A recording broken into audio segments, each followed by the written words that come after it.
Balita mula sa ibang bansa mga kabrigada, ito namang YouTube. Ipinagbawal na rin sa Australia para sa mga kabataan. Brigada Sheila Matibag, i-brigada mo! Brigada! Live report! Ipatutupad na ng Australia ang pagbaban sa social media na YouTube para sa mga kabataan.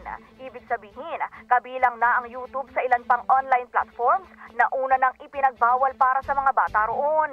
Noong nakaraang buwan, hinimok ng Internet Watchdog ang gobyerno ng Australia na baliktarin ang mungkahing exemption para sa YouTube matapos mapag-alamang 37% ng mga kabataan edad 10 hanggang 15 ay nakakikita ng harmful content sa platform.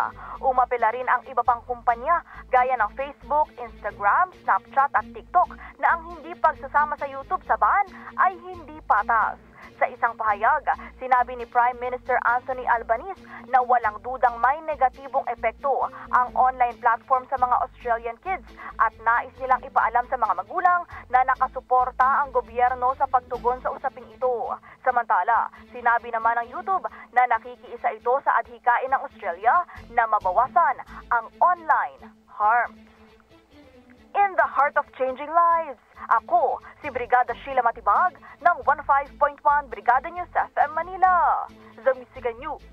Asarte! Brigada Balita! Ang bahaging ito ay hatid sa atin ng Power Cell Soya Coffee. Masarap araw-arawin.